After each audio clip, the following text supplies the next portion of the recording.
joined the Trade Center in 1958, and he was in service there until 1982.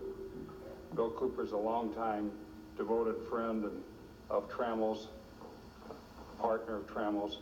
He now has the title of Chairman Emeritus of the Dallas Market Center. Bill Cooper.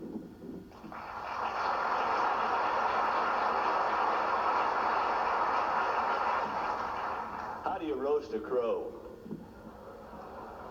This is roast week. Last night we roasted the chairman of the Dallas County Republicans, and tomorrow night it's the chairman of the airport board, but tonight it's a crow. And how do you roast a crow? First, you've got to have a bird. And boy, you all have plucked this one good already tonight. Second, you need an oven. And I think this Anatol's a pretty good oven to do it in. It's had Trammell steamed up since about 1976. You need to know the weight. I'd say about 170. You need to know how long to cook it, and I'd say about 4.5 minutes ought to be adequate. You need to know the heat, and I don't think Trammell needs too much heat because he's been in hot water as long as I've known him. So what I plan to do tonight, I've set my timer for 4.5 minutes, and I'm going to try to conserve energy, yours, his, and mine, and not go too long. I'd like to say tonight a little bit about Trammell and atriums. The World Book description of an atrium begins, and I quote, "The atrium was the main room of earliest Roman houses. It was used for cooking, sleeping, sitting, and entertaining. There was a central hearth and a hole in the roof above to let out smoke. The name is based on the Latin word for black, which referred to the smoke-stained roof of such a room. After about 200 BC, cooking was done in a separate room, and the atrium remained, but evolved as the official reception room. The hole remained in the roof, and the rainwater falling through fell into a marble tank called the impluvium. The atrium developed into a richly courtyard-like area. The World Book Dictionary adds that the atrium is the chamber of the heart, which receives the blood from the veins and passes it into the ventricle. Trammell's atriums are the hearts of his buildings. They are richly developed courtyards.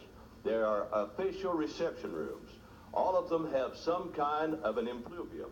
They only lack holes in their roofs, and the roofs aren't black. Early in the 20th century, the first known atriums were built in the United States in hotels and the national parks. Most were 4 stories high, relatively small, and all that I've seen were log cabin style. Trammell's first atrium was built in 1958. That's the Dallas Trade Mart, Grand Courtyard. I've studied for more than 25 years, and I'm convinced that this is the first large, completely enclosed atrium ever built. Trammell's idea was that it would be the heart of the Trade Mart, a place where buyers could rest and refuel, sit on the balcony and wiggle their toes. He insisted on real plants, the sound of water, and birds. He designed everything he could afford in that first atrium, and later affluence has caused each successive atrium to be more elaborate and probably better. Early in the 1960s, Trammell and John Portman built the Regency Hotel in Atlanta. Trammell took the Trade Mart courtyard, made it taller, added glass elevators, improved the food serving area, and created an atrium which revolutionized hotel design in the United States. When he called for the design of the Pearl Mart atrium in 1963, he mandated all of his previous features in Miami Beach modern. Never after the Trade Mart, however, did an atrium have birds, and I think you all may know why.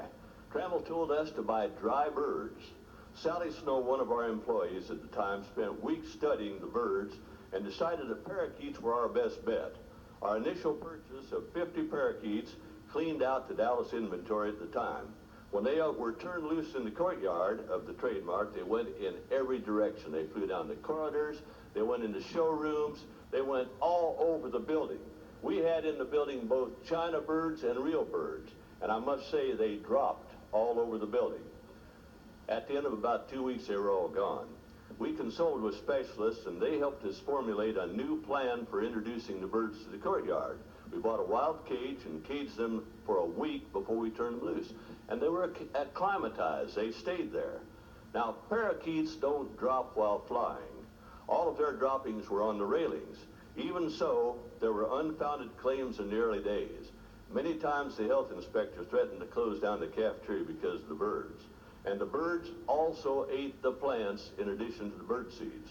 Shortly after the Trade Mart opened, pundits dubbed the Grand Courtyard the largest bird cage in the world. Enthusiasm for the birds grew quickly, and bird lovers started adding their contributions to the flock. Someone contributed ducks, somebody else 2 white doves, and a couple of geese. There were 4 doves, and the 4 white doves were just beautiful. And they stayed around until one day Story Stemmons was up giving a speech, and just about that time a white dove flew over and bombed. Story looked up, that dove disappeared very shortly. Shortly after that, Mayor Thornton was having dinner with us one day, having a lunch, and one of the geese came up and started gobbling at his leg. The geese disappeared rather quickly. We got cockatiels, and oh, they were so noisy, and we got rid of them too. We finally got it down to where there was just parakeets with their dry droppings. As time went on, though, we found that various birds would fly in. There would be some robins, and there would once in a while be some pheasants, and once in a while there'd be some blackbirds. And we'd have to go and have a Sunday shoot about once a year and clean the birds out. Never, though, did a crow fly in, thank goodness. Trammell used to build throughout all of this, Trammell insisted that we have birds in that atrium. Never would he relinquish, never would he relent, never could we get rid of the birds. And they're there today.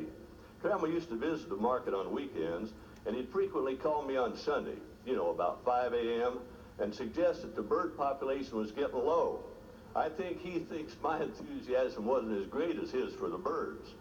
And maybe it wasn't, because it took one man full-time just to clean up the droppings.